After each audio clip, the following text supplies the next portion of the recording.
Selamat siang, adik-adik mahasiswa sekalian. Jadi di pertemuan modul Nusantara untuk refleksi, ya, pada kesempatan ini kita akan menghadirkan salah satu tokoh entrepreneur di Batam, Dr. Suyono Saputra. Ya. Beliau ini adalah salah satu penggiat kewirausahaan, aktif di Kadin, kemudian di Dewan Koperasi Indonesia. Beliau sekaligus praktisi, dalam arti juga memiliki perusahaan dan juga akademisi. Ya. Jadi Dr. Suyono ini kami sampaikan bahwa di dalam modul Nusantara ini mahasiswa kita terdiri dari berbagai mahasiswa dari luar Kepri, ya. Ada dari Universitas Jember, ada dari Universitas Juanda, ada dari Universitas Islam Bandung, kemudian ada dari Universitas Islam Nahdlatul Ulama Jepara, Universitas Jember, Universitas Malang, dan Universitas Garut. Total mahasiswa yang ikut sebanyak 8 mahasiswa. Baik, mungkin sebelum mulai untuk interview ya, Dr. Suyono, kami sampaikan sedikit tentang apa sih yang namanya kegiatan refleksi itu. Ya. Jadi adik-adik mahasiswa ini sudah melalui beberapa kegiatan, ya, diantaranya adalah kebinekaan. Kemudian di sesi ini mahasiswa dilatih untuk memotivasi, ya, kemudian mengenali dirinya dan tanah airnya seperti itu. Karena di dalam modul Nusantara ini tujuannya adalah untuk mempersiapkan mahasiswa menjadi generasi penerus. Ya, jadi mahasiswa dibekali dengan banyak pengetahuan dan juga toleransi, ya, karena nantinya mereka akan bekerja dalam kondisi yang heterogen seperti itu. Jadi harus punya kepedulian, ya, kepedulian sekelilingnya begitu. Dan yang paling penting adalah di sesi kali ini kita akan belajar tentang membentuk jiwa entrepreneurship seperti itu. Kira-kira itu Dr. Siono, ya. Jadi harapannya nanti mahasiswa memiliki mindset entrepreneur, ya, untuk membantu, ya. Karena berdasarkan beberapa teori dengan mindset entrepreneur, insya Allah akan membuat Indonesia semakin maju. Apalagi dengan nanti bertambahnya banyak entrepreneur di sini. Ya. Oke, baik ya, Dr. Suyono, ya. Mungkin ini kita mulai dari interview singkat, ya. Mungkin kalau boleh tahu, sejak kapan Bapak aktif di entrepreneur? Ya. Oke, terima kasih Pak Dr. Wisnu. Eh, Selamat sore dari mahasiswa semua. Eh, Baik, saya cukup berbangga ya eh, bisa berbagi di kelas ini dengan teman-teman semua. Baik mengenai tadi yang disampaikan oleh Pak Dr. Wisnu, memang saya selama hampir 1 dekade ini aktif di Kadin ya. Kita beberapa teman pengusaha yang baik di level mikro, skala kecil menengah, dan juga skala industri besar, itu juga kita terlibat dalam program-program pemberdayaan para pengusaha yang ada khususnya di Kepulauan Riau. Dan kita memang sejak lama sudah menggagas sebuah konsep rumah UKM ya. Artinya kita menjadikan Kadin ini sebagai tempat bagi para pelaku usaha pemula ya, untuk bisa tumbuh bersama. Ya, kita membantu mereka mengurai permasalahan yang dihadapi dalam mereka mengembangkan usaha. Dan memang itu juga bukan tugas yang ringan ya, karena kita tahu masing-masing pelaku usaha ini kan punya motivasi sendiri-sendiri ya ketika mereka mengembangkan usaha. Nah, itu yang kita coba dorong, bagaimana mengubah mindset tadi, betul-betul menjadi seorang entrepreneur yang mau bertungkus lumus ya istilahnya, atau mau bersusah-susah dulu membangun usaha mulai dari kecil hingga besar. Kita berikan contoh pengusaha-pengusaha yang sudah berhasil di Kadin. Ya, kita berikan mereka role model untuk melihat bagaimana sih si pengusaha-pengusaha besar ini berkembang, yang tadinya mereka memulai dari kecil dan sekarang menjadi besar. Nah, jadi itu yang kita coba dorong di Kadin, khususnya kepada rekan-rekan pelaku usaha pemula maupun pengusaha kecil yang sedang mengembangkan usaha. Dan kemudian juga di Dewan Koperasi kita juga mendorong koperasi-koperasi ini bisa aktif kembali ya, karena selama ini kita mungkin sama-sama tahu bahwa koperasi di Kepulauan Riau ini khususnya banyak yang non aktif ya, artinya mereka tidak memiliki konsep bisnis yang jelas dalam menjalankan fungsinya sebagai koperasi. Nah, di sini kita di Dewan Koperasi mencoba membantu mereka memetakan kembali peluang-peluang bisnis yang bisa digarap dan mereorientasi ya koperasi-koperasi yang sudah ada ini supaya bisa aktif kembali. Demikian Pak Dokter. Oke, Pak Dr. Suyono ya. Kalau kita melihat data ya, ini kan Indonesia ternyata masih tertinggal begitu ya. Dalam arti proporsi atau persentase masyarakatnya yang memilih berentrepreneur begitu ya. Kita lihat beberapa data ya, Indonesia itu masih 3,47% ya. Malaysia sudah 4,7, Thailand sudah 4,26, Singapura ini tertinggi sudah 8,76% masyarakatnya yang menjadi entrepreneur. Nah, komentar Anda bagaimana, Pak Dr. Suyono kira-kira ya? Ya, sebenarnya memang selama ini kita selalu diberikan data seolah memang Indonesia tertinggal dalam jumlah entrepreneurship. Tapi sebenarnya kalau dikalkulasi secara kuantitatif ya jumlah pengusaha di Indonesia sebenarnya udah besar. Ya. 3,47 dari jumlah penduduk kita yang 250 juta itu udah tentu besar dibandingkan jumlah penduduk Singapura ataupun Malaysia. Memang secara persentase memang masih kecil karena memang kita jumlah penduduk besar. Tapi kalau kita lihat secara jumlah, sebenarnya jumlah pengusaha di Indonesia itu sudah sangat besar. Terutama sekarang ini ada kecenderungan para entrepreneurs dari golongan millennials ya, usaha-usaha usia-usia produktif yang anak-anak muda yang sekarang sudah mulai paham tentang berwirausaha. Apalagi sekarang ada kecenderungan banyak kampus sekarang di Indonesia ini ya, sekarang sudah mulai bergeser menjadi entrepreneurs kampus. Nah, ini yang membuat jumlah entrepreneur Indonesia sebenarnya hari sekarang itu bisa dikatakan cukup bersaing ya. Dan terlebih di era disruption digital ini banyak pelaku-pelaku usaha digital ya, yang melahirkan banyak sekali konsep bisnis baru ya, yang juga tidak kalah dibandingkan negara tetangga.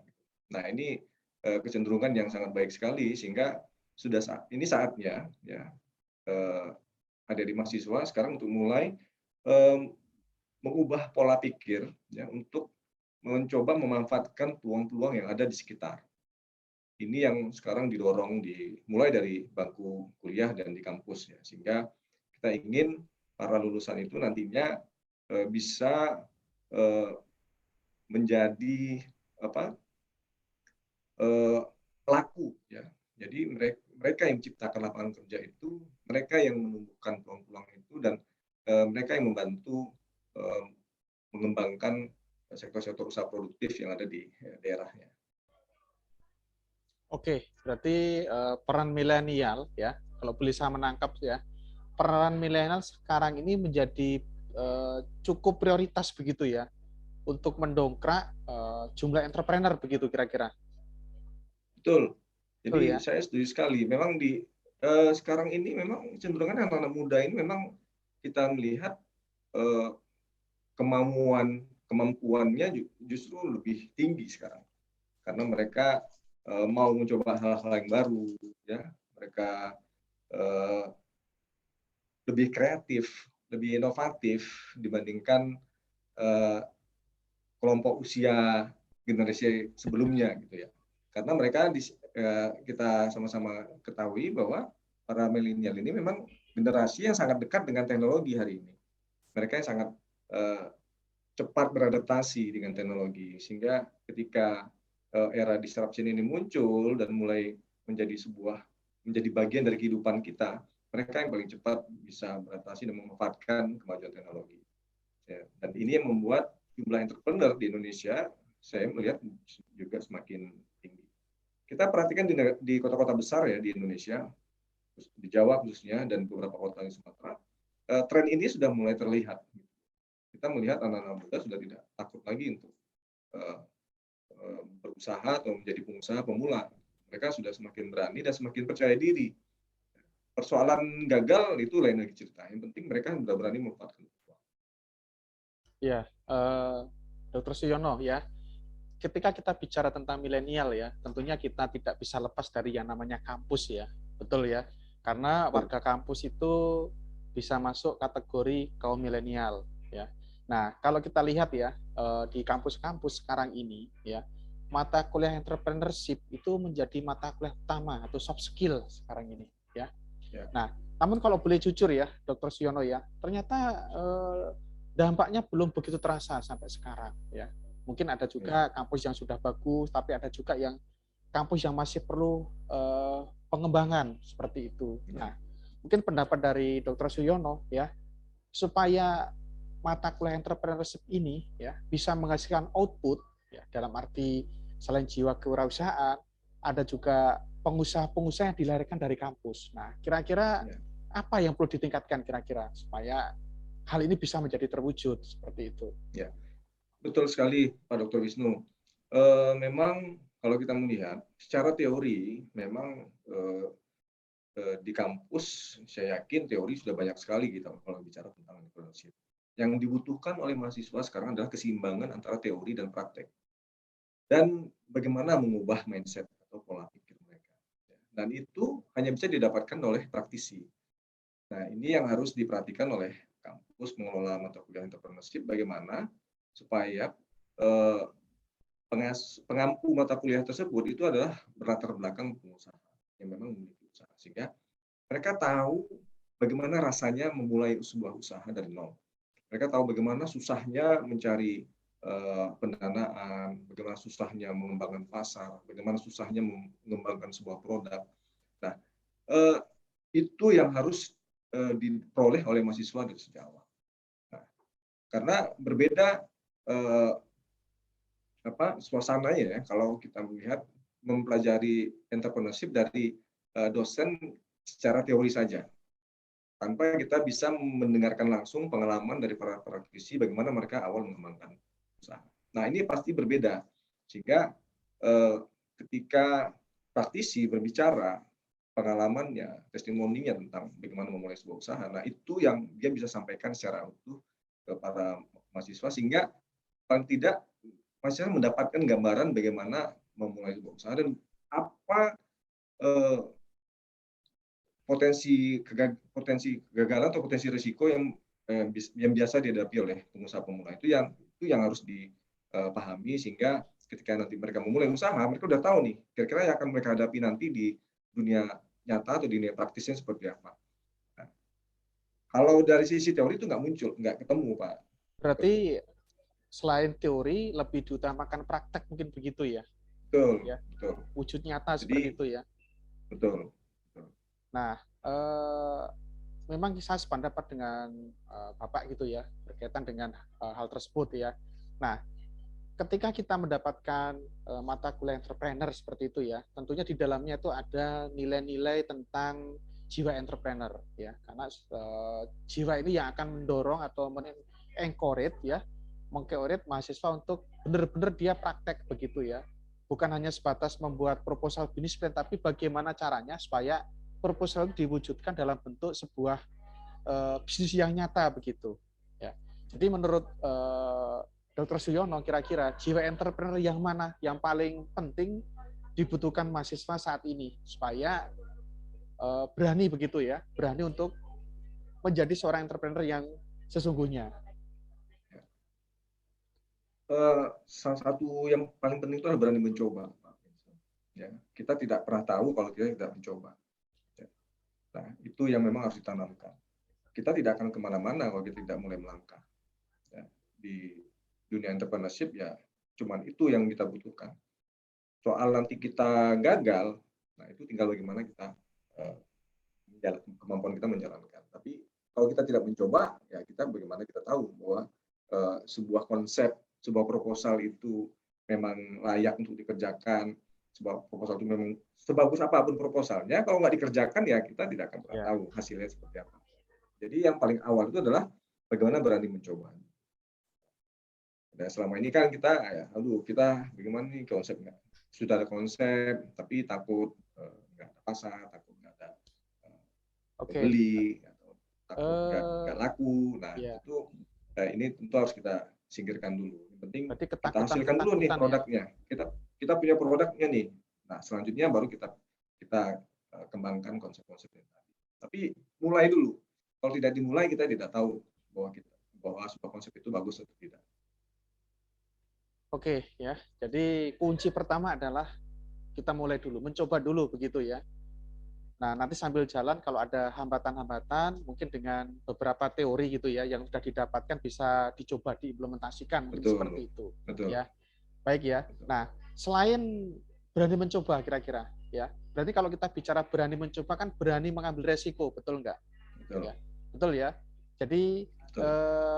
selain itu ya, kira-kira apa lagi kira-kira ya supaya jangan hanya oke lah kita mencoba begitu ya. Tapi bagaimana sih nanti ketika kita mencoba, kita bisa meminimalisir mungkin kerugian. Nah, seperti itu bagaimana, Pak? Ya, selanjutnya tentu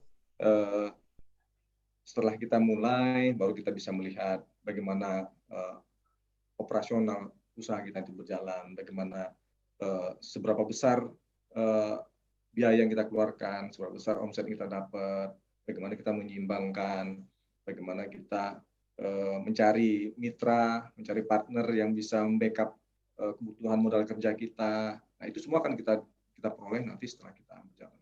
Orang akan mau berhubungan dengan kita kalau kita sudah punya produknya. Ya. Kalau kita produknya belum ada, bagaimana mereka bisa membicarakan kerjasama bisnis dengan kita. Itu yang harus pertama kita. Dan kedua tentu kita harus berani sibuk ya, atau berani untuk tidak hidup tidak nyaman gitu ya. Karena kalau sebelum pengusaha itu kan enaknya kalau usahanya sudah berhasil kan, baru orang melihat wah dia sudah sukses. Tapi orang kan tidak tahu bagaimana dia tidak tidur malam, bagaimana dia kurang istirahat, bagaimana dia pontang-panting jalan ke sana kemari, memasarkan produknya, ketemu orang-orang, bagaimana dia setiap hari menghabiskan waktu, kurang istirahat dan lain-lain. Itu kan orang tidak pernah tahu bagaimana dia stres menghadapi kondisi dia harus menggaji karyawannya misalnya, bagaimana dia harus memenuhi tagihan-tagihan dari suppliernya.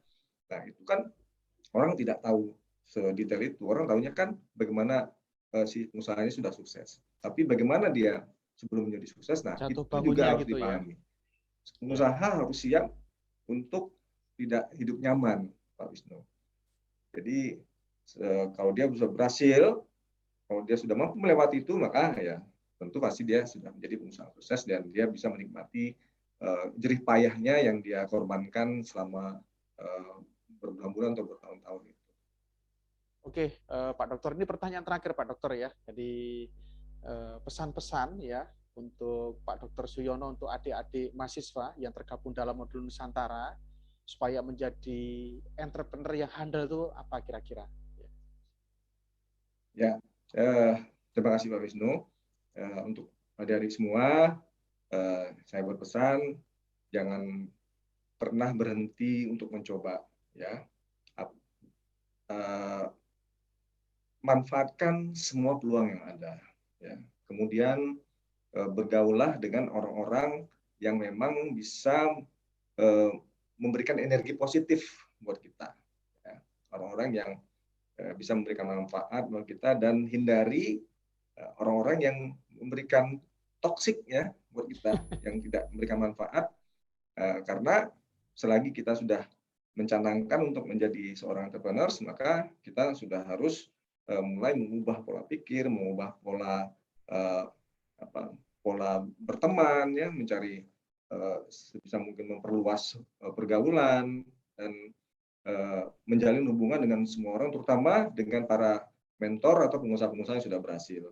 bagaimana kita bisa belajar dari mereka, bagaimana menjalin kemitraan, kemudian bagaimana kita menghadapi tekanan-tekanan dalam usaha, bagaimana kita berhadapan dengan masalah-masalah kita hadapi di internal perusahaan. Nah, itu kita tentu perlu terus belajar dan meminta nasihat dari orang-orang yang sudah berhasil. Demikian Pak Wisnu. Baik, terima kasih Dr. Suyono Saputro ya atas refleksinya di modul Nusantara ya. Jadi kalau boleh saya simpulkan ya, sebetulnya tidak susah menjadi pengusaha ya. Karena hanya cukup keberanian, kemudian positive thinking, kemudian mencari kawan-kawan ya yang memberikan manfaat ya. Namun ternyata tidak semudah itu gitu ya. Tapi tentunya harus diiringi dengan niat ya, dengan niat yang memang betul-betul kita niat menuju ke sana. Dan ternyata jadi pengusaha bukanlah sesuatu yang enak ternyata ya di awal-awal begitu ya. Bagaimana kita juga harus mengalami pasang surut ya, jatuh bangun seperti yang orang lain tidak tahu. Ternyata orang lain tahu setelah kita menjadi pengusaha yang sukses seperti itu ya. Baik, terima kasih kepada Bapak Dr. Suyono Saputro atas refleksinya ya pada kesempatan kali ini ya. Terima kasih. Mudah-mudahan ini bermanfaat Pak Dokter ya untuk adik-adik bisa memberikan bisa memberikan pembekalan begitu ya. Karena di modul Nusantara ini yang diajarkan adalah bagaimana supaya nantinya ke depannya mereka memiliki jiwa ini entrepreneur ya. Selain toleransi juga entrepreneur dan juga wawasan lingkungan seperti itu. Baik, Pak Suyono, terima kasih banyak atas ya sekali lagi ya atas kehadirannya ya. Terima kasih. Kami akhiri dengan Assalamualaikum warahmatullahi wabarakatuh. Waalaikumsalam. Salam. Terima kasih Pak Wisnu. Terima kasih adik-adik mahasiswa semua. Semangat ya. Baik, terima kasih.